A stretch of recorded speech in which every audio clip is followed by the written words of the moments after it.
welcome back. I'm Jill Griffin, your host of the Career Refresh. Today, we are talking about productivity guilt. All right. I hear a lot of this where we put so much pressure on ourselves, our teams to constantly produce. We want to prove our value, and it's important to showcase your value, but prove your value has a little bit of a different energy there. And we want to keep up with whatever imaginary pace we think everybody else is operating at, right? We are judging other people's outsides by our insides. We think we need to keep up that same pace. And in some environments we do, but for the most part, what I'm seeing is this push for productivity, which after years of coaching leaders, running workshops, building content, hosting this podcast, I can absolutely slip into moments where I feel like I am not doing enough. I'm not doing it fast enough.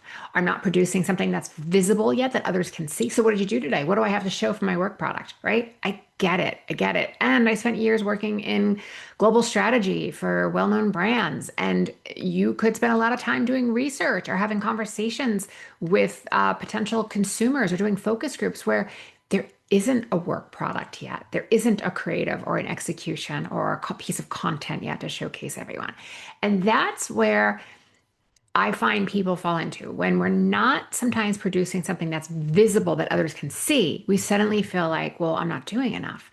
So I find that this shows up in lots of sneaky ways, and we are going to dig into it all today. All right, let's do it. So, the guilt shows up in sneaky ways. It can be feeling bad that you didn't get it done, worrying that you didn't get enough done. It can be thinking that you're always supposed to be doing more, feeling like in order to rest or to pause or to have a night off, that you have to earn it. And it can be feeling really uncomfortable when your work, like I said, is strategic or it's invisible until it's visible, or if you're writing, right? It takes a while before you can show something to somebody else, maybe before there's actually some meat there to show somebody.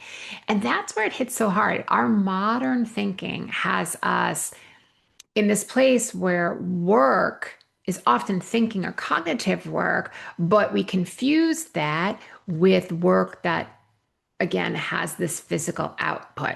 So, strategy, planning, analyzing, prepping, data analysis, writing code, sometimes the output isn't always tangible and you can't hold it up as proof. Or we live in this world on the other end of the stick, which loves receipts, updates, deliverables, progress notes, photos, behind the scene clips. Everything becomes visible. And when your work isn't necessarily visible, you can start to question whether or not what you're doing or how you spent the day counts. My clients feel it. I know I've certainly felt it, and I'm guessing many of you have too. So, productivity guilt can sound like in your head. Let me know if these feel true for you. Something must be wrong because I can't get everything done.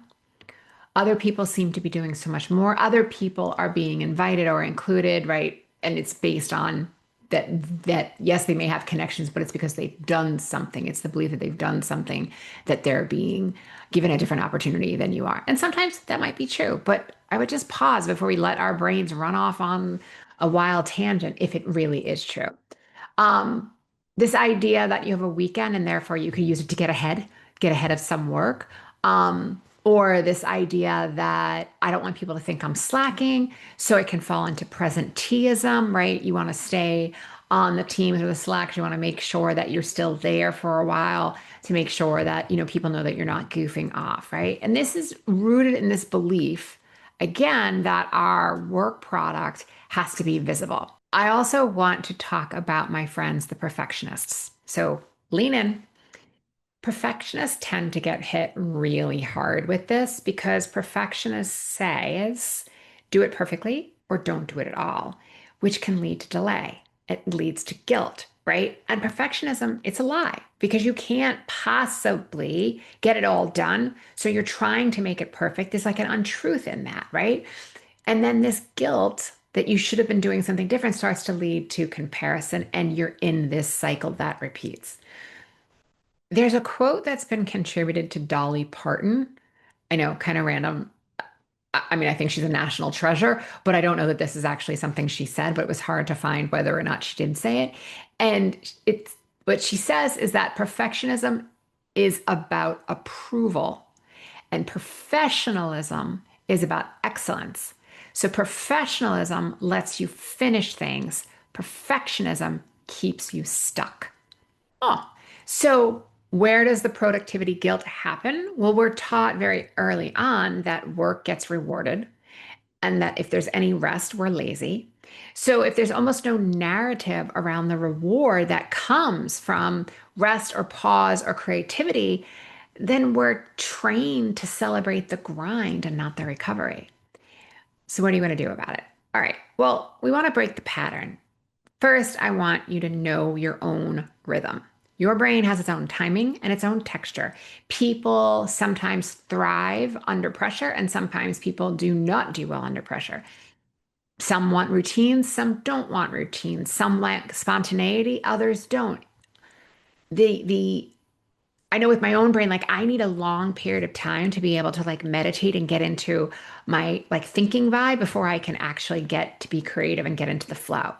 There's no universal path. There's no best way. It's your way. Your brain is the method. So notice what is your rhythm?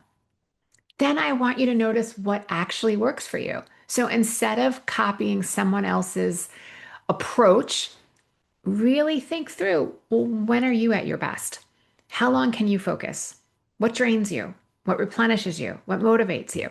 Yes, there is data that says that our brains work best in 90-minute sprints with a 15-minute break, right? That's been proven. But your brain, that may not be right for your brain. So, really figuring out what is best so that you notice what actually works for you. I'm not an early morning person and I'm not an evening person. I'm an afternoon person. So, based on that, I like to get some strategy done late morning, right? Not 9 a.m. If I could do it like 11 a.m. or 12, that would be perfect for me. That's the way my brain works. And knowing that over the years, and how do you then prepare your work accordingly?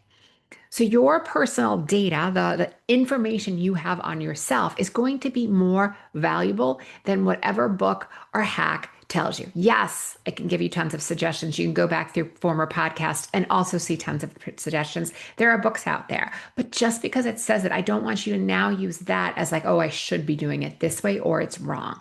That's not what this is about. That's not going to get you. That's more guilt, right? And the guilt isn't going to get you to a solution or an answer or to creativity any faster. So I want you to schedule your work versus reacting to it. Again, looking at your day, this one can be huge. If you have something hanging over your head, your brain might spin. The moment you schedule it, even if it's days ahead, there's data that shows that your nervous system calms down. So if you've decided that, you know what, it is really better for you to carve out that Sunday afternoon, which is not typically a work day for you because you want to get ahead, then do it. Fine. Go for it. But have it on as something that's on my calendar that you're working with instead of reacting to. Because when you're in that reaction, it's really hard to think clearly because then you're in the reaction and you're not thinking clearly. I don't keep long to-do lists. I put my task and the things that I need to do directly in my calendar because a to-do list, I'm using that notebook, I'm using a notes app. Did I put it in my Notion? I was using Evernote for a while. Like, I'm not chasing down my to-do list. I now just put it right into my calendar. That's what works best for me. So if it's in my calendar, it means that I know I'm doing it at that point, or I'm free to do something else. I want you to imagine a future that feels better, knowing that procrastination is really fear. It's fear that you're not going to do it, you're not going to have the idea, that it's not going to be good enough. We often resist tasks because we're imagining a future that feels worse or harder or overwhelming than where we're at right now. So I want you to pause and really think about shifting that, right? This is about imagine what it feels like after it's done. Lighter, clearer, spacious, free time, playtime, whatever it is. That's that tiny dopamine hit that you need. That if you go into the future, imagine what it's like to feel done, then you're calmer or clearer or lighter, then you come create from that feeling, right? Because our thoughts create our feelings and our feelings create our results. So we always want to be thinking about what is the feeling we're using as fuel as we're going through things and we're creating what's next. And then don't aspire to what harms you, right? This is a mistake that a lot of people make. They try to force themselves into someone else's system, someone's routine, another productivity method or discipline. If it doesn't work for you, it doesn't work for you, right? And this is where working with a mentor, a therapist, or a coach can be really invaluable. Someone who can help you sort of untangle your thoughts, what works for your brain, offer you suggestions, but not as in have to, as in give it a try and see what actually works with you. I've over the years worked with quite a few neurodivergent individuals who have found the safety and the container of working with a neutral third party like myself to help them create what it is that they need to create, especially if they have like an ADHD approach to the way that they approach their work or a diagnosis, that it's easier to do it with a neutral third party than it is to do or hear from a boss, a peer, a colleague, a roommate, someone who's like shooting all over them, right? That's what we want to get to. We want to find a neutral third party that can really help us untangle our thoughts, how we approach things, and then create patterns and work styles that really work for you. All right, friends, short and sweet. That's what I have for you this week. I would love to hear how productivity, if you have guilt around it, how it shows up for you. Email me at hello@jillgriffincoaching.com. You know, I will get back to you. I'll even bring your questions on the show if you have them. Before I go, I want to ask you, who are you getting your support from? Because I would love to help you. Again, all my information is in the show notes, or you can go to my website, Griffin Method or jillgriffincoaching.com and get all the information there. All right, friends, I appreciate you so much. Stay in possibility and always be kind. I'll see you soon.